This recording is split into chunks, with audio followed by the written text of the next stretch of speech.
Youka-Palooza right around the corner. We're going to tell you about that. We'll hear a little music here as well. Right now we're talking about the campaign that just finished. We're also, Bill, want to talk with our guests about what it is that's going to be coming in the future. Senator Moore, when you go back into session, when you return to Beacon Hill, what's going to be on the agenda? Are we, the next time that I have you in, can I ask you about the casinos again? Sure. Well, actually, I think casinos will be on the agenda again. I think it's going to be the economy again, looking for ways to find more efficiencies in state government or the services. We still have, right now, a budget problem. We've got a deficit of about $1.5 to $2 billion.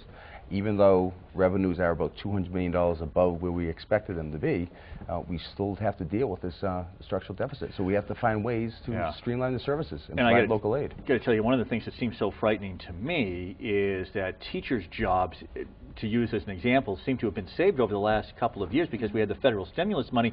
We're not going to have the federal stimulus money this time around. I think the other thing that we're going to be working on is how to cut health care costs. That's a real big problem.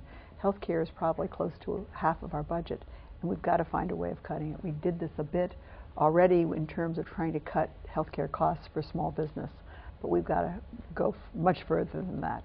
And where are these cuts? I remember, you know, in one of our past conversations, you were talking about the fact that we were hitting bone. That as people have talked about and we're talking about in this election, that there's so much more to cut that they weren't taking into account quite how much you had cut in the legislature over the last couple of years. I think we've cut close to $3 billion over the last 2 years. And the big thing healthcare-wise is, well, from the state end or the public sector end, is the GIC and the municipal employees' healthcare, trying to find a way to help curb some of those costs that we have. We now have municipalities that want complete plan design over their healthcare structure that they offer to their employees. So I think that's going to be an issue that we're really going to struggle with in the state end.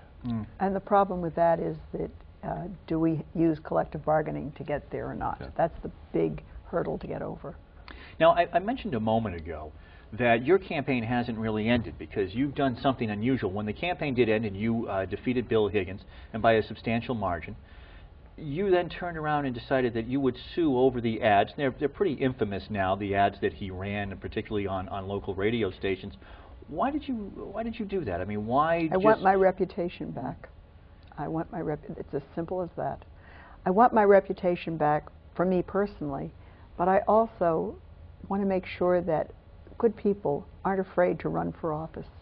I think that you don't have the right to say whatever comes into your head if you're involved in a political campaign. That's just wrong. It creates a negative environment. It creates a poisonous environment, and we certainly saw it this time.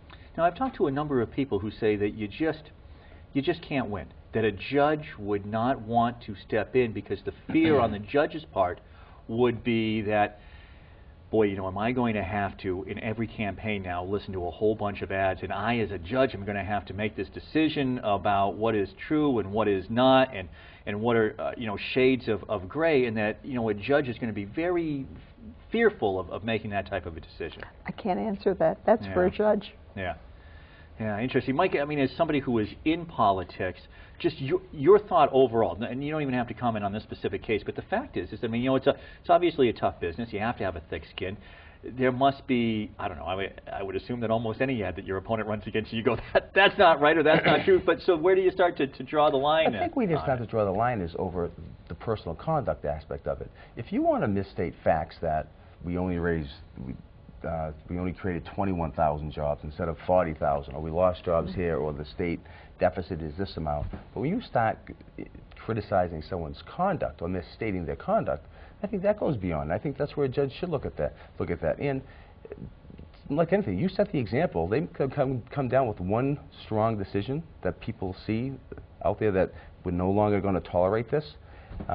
We're elected officials. We're subject to more leeway, I guess, from the public attacking us, but we do have to live with our families and go out in the public day to day and interact with people. And you know, our names do mean a lot to us, and I give her full credit for doing what she's doing. Yeah, that part has to be very hard as well. You talked though about the damage to your reputation. Oh yeah.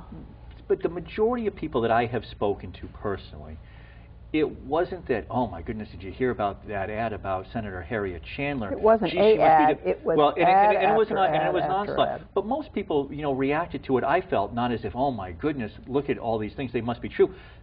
They reacted to it as, wow, who's this guy who's spending all this money to run all these ads?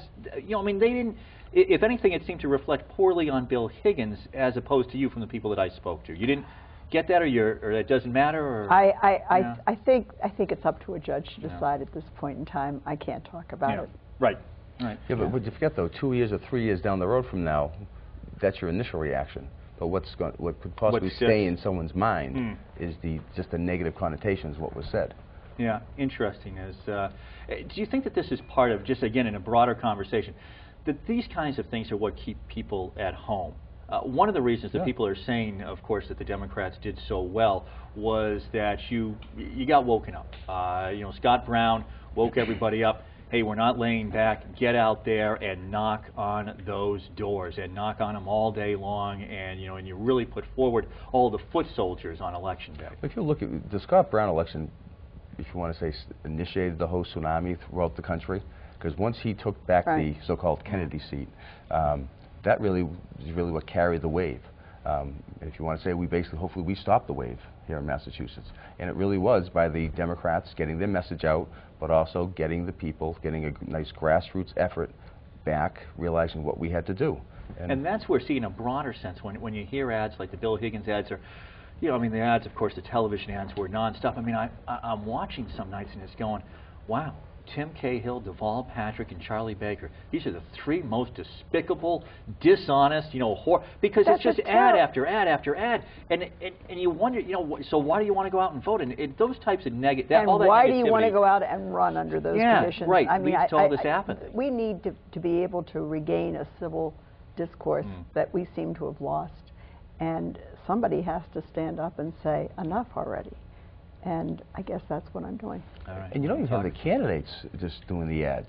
As someone I spoke to this morning was, oh, thank God the campaign's over, no more ads. But it's not just me, Harriette. They're coming in from out of the state. It's coming from out of the state. All these organizations that are trying to influence our vote. And millions of dollars. And do we actually know who, you'll Who's see the ads? The committee for We Love America, but who is that? I mean, who actually is that? And frankly, people listen to that, and some of it's got to stick. You throw enough of it against the wall, some of it starts to stick. Senator Chandler, Senator Moore, thank you very much for coming and joining us this evening. Appreciate it. Right here on the Hank Stolz Experience, we're going to tell you about Yucca-Palooza. That's straight ahead.